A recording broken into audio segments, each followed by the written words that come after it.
Hola hermanos, ¿cómo están ustedes? Titulé la reflexión de hoy El poder del Evangelio. Hoy, 7 de diciembre, se cumplen 79 años del domingo 7 de diciembre de 1941, la mañana en que la aviación japonesa bombardeó Pearl Harbor, en Hawái, dejando un saldo de más de 2.400 muertos, casi 1.800 heridos, casi 200 aviones destruidos y prácticamente evaporada la flota de Estados Unidos en el Pacífico. El bombardeo de Pearl Harbor fue liderado por un joven piloto japonés llamado Mitsuo Fuchida. Aunque aquel día su avión fue impactado varias veces, él sobrevivió. Sin embargo, después de la guerra, Fuchida era perseguido por las memorias de las muertes que él había causado o presenciado. En un intento por encontrar solaz, Fuchida se mudó a una granja cerca de Osaka. Sus pensamientos se concentraron cada vez más en el tema de la paz y decidió escribir un libro sobre el tema. En su libro, que pensaba llamar Basta de Pearl Harbor, Fuchida urgía al mundo a buscar la paz hasta las últimas consecuencias. Aunque en su planificación del libro buscó en vano una historia en la cual basarlo. Su búsqueda llegó a un punto de inflexión cuando se enteró que muchos prisioneros japoneses de los Estados Unidos volvían a Japón. Y vio que uno de aquellos era un amigo de él. Entonces, ni bien pudo, se contactó con él y fue a encontrarse con su amigo. Le preguntó cómo estaba, qué había pasado, etcétera, un montón de preguntas, hasta que finalmente le preguntó cómo te trataron como prisionero de guerra.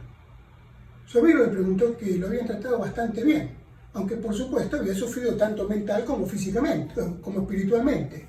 Pero entonces el amigo de Fuchida le contó que algo lo había impresionado profundamente y que lo ayudó a él y a los que estaban con él a olvidar todo el resentimiento y el odio, combinándolos con un espíritu de perdón y un sentimiento de paz. ¿Qué había sucedido? Había una joven estadounidense que se llamaba Margaret Covell, que ellos la conocían como Peggy, que tendría unos 20 años aproximadamente, según ellos pensaban, y que iba a la prisión de manera regular, ayudando a los prisioneros en lo que podía. Peggy les llevaba cosas que podían disfrutar, como revistas, periódicos, alguna golosina. Se preocupaba por los enfermos y siempre estaba dispuesta a ayudarlos en lo que necesitaran. Cuando le preguntaron por qué hacía eso, la respuesta le provocó una enorme conmoción. Ella dijo: porque mis padres murieron a manos de la Armada japonesa. Esta declaración conmocionaría a cualquier persona, pero era totalmente incomprensible para la cultura japonesa. En esa sociedad, ninguna ofensa sería considerada peor que el asesinato de los propios padres. Peggy trató de explicar sus motivos. Les contó que sus padres eran misioneros en Filipinas. Cuando los japoneses invadieron la isla, sus padres huyeron a las montañas de Filipinas, tratando de escapar. Eventualmente, sin embargo, los japoneses los descubrieron y, pensando que eran espías, los condenaron a muerte. Si bien ellos negaron insistentemente la acusación, los japoneses finalmente los ejecutaron. Peggy no supo lo que había pasado con sus padres sino hasta después de la guerra. Cuando finalmente se enteró, su primera reacción fue de ira y amargura. Estaba furiosa, con dolor e indignación. Se imaginaba las últimas horas de vida de sus padres y eso le provocaba una profunda tristeza. Se los imaginaba atrapados, implorando por una misericordia que no fue oída.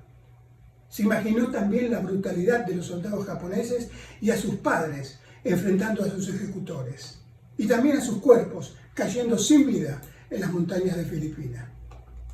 Gradualmente, sin embargo, Peggy comenzó a pensar en el amor de sus padres por la gente de aquellas remotas regiones, hasta que finalmente se convenció completamente que sus padres habían perdonado a sus ejecutores. ¿Por qué?, decía ella. Porque sus padres habían puesto sus vidas en manos de Dios y estaban dispuestas a darlas en el nombre de Jesús, a quien servían.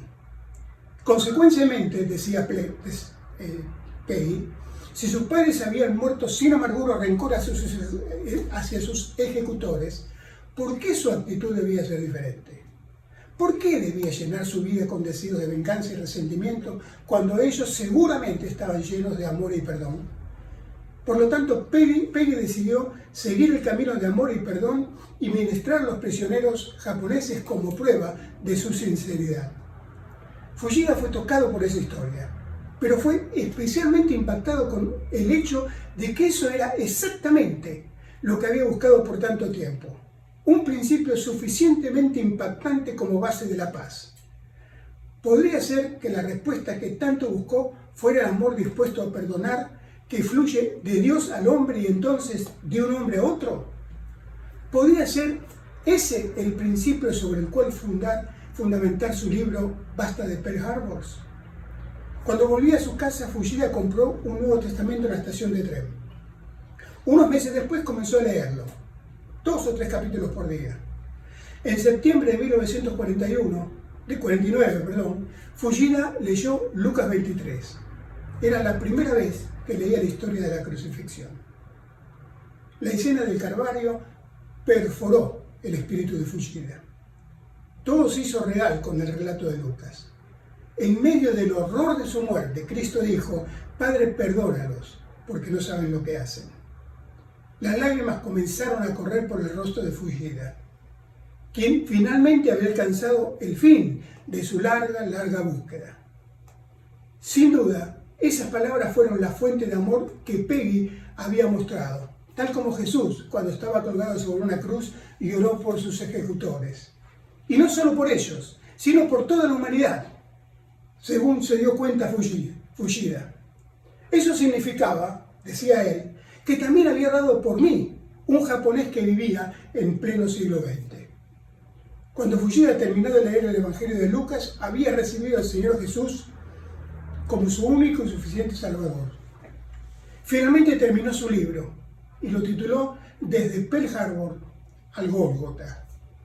Su versículo preferido, que siempre incluía cuando firmaba una copia de su libro, era: Padre, perdónalos, porque no saben lo que hacen. Lucas 23:34. El perdón que Cristo ofrece tiene un tremendo poder para afectar al mundo. Dios lo sabe. Lucas lo sabía. Hoy nosotros también necesitamos saberlo y comunicarlo a todos los que nos rodean. Este es el mensaje de amor que debemos proclamar cada día en nuestras vidas. Como cristianos, es nuestro deber y privilegio proclamar el Evangelio que tiene poder de vida y resurrección. Que Dios los bendiga, hermanos.